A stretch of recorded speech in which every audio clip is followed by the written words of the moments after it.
Hey guys, this is Stu. This is another update. Now, I know I said I wasn't going to do another one until I actually finished assembling this kit and would be fully primed and then run through everything with you, but I didn't want to keep you guys on tenterhooks, so I thought I'd do this update just to let you know the state of play on this build so far. As you can see, I've actually got the turret virtually assembled now, and it went together fairly well. It's not been so easy as regards the ammunition storage boxes, which you see here. These were a bit of a bugger actually. They wouldn't fit properly, and it was only after a certain amount of sanding that I managed to get them to fit on the actual turret properly itself. That's the only issue I've come across on this kit in regard to fit issues. Little bit of glue run, as you can see there, but don't worry guys, basically I'll get a sander and then just polish the actual kit area up, and then it will look fine once it's in primer. I've also got the side entrance hatch in as well, as you can see there with the handle, and obviously I've got the cartridge racks on the top of the turret already done as well.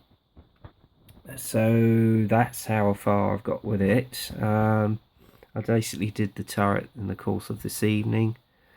I was actually fiddling about with the metal barrel, which I'm happy to say has come in during this afternoon's hangout. I'm trying to get my head around that, because the annoying thing is, if you're a novice on this sort of thing, RB models have got a habit of sending metal barrels through without an instruction sheet as to how to assemble it.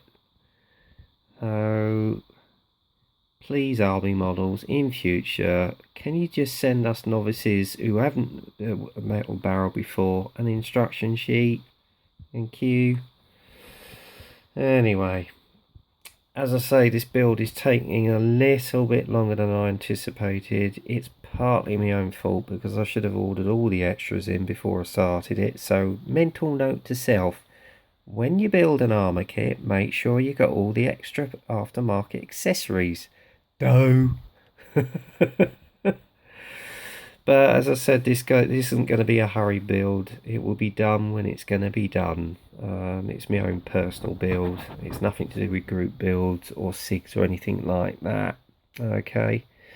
I was going to do it on a hangout this evening, but for some reason they didn't actually start it until about 10 o'clock, which, to be honest with you guys, if I've got to go to work tomorrow on Bank Holiday Monday, it's going to be too late for me. So I'm sorry if I didn't join you tonight, Paul. That's the reason why. Okay. What else was I going to say? I have actually ordered the aftermarket workable tracks from Bronco, so they should be with me in about a week. So we'll hopefully that will have instructions on how to put the things together, so we'll see. But as I say, with this metal barrel, I'm going to have to do some research on the internet, I think, and see if there's any sort of videos on YouTube where you're shown how to assemble a metal barrel, so that would help. What else was I going to say? Oh yes, I want to give you an impression of how big this thing is.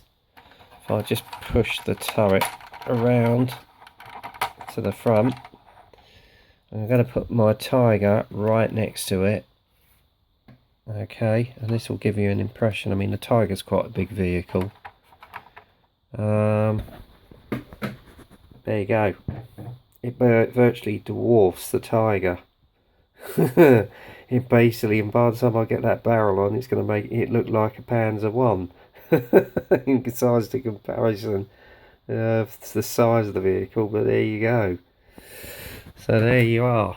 But I've also been sort of catching up on a few videos on YouTube on my tablet here, and at the moment, if I just scroll that, I'm actually watching one, if it's going to come up, so you'll have to bear with me a minute guys, about safety factor on a P38 Lightning, which must have been filmed around about circa 1942-43.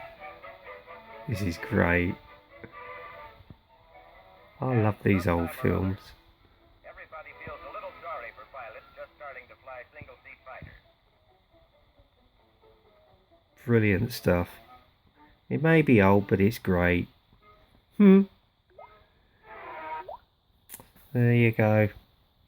So that's it for now, guys. Yeah, as I say, the other thing is I've just got the aftermarket tracks to come in, and they will be workable, and hopefully they will have an instruction manual. If they don't, I'll be pulling my hair out, and I don't mean only my beard, but there you go. Anyway, until then, have a great weekend, everyone. Enjoy your bank holiday. Try and think of me while I'm working tomorrow. But there you go. That's the luck of the draw. That's what you have to do when you work in retail. It's a job at the end of the day. Anyway, until then, get kit crazy, enjoy your modelling, and I'll speak to you soon.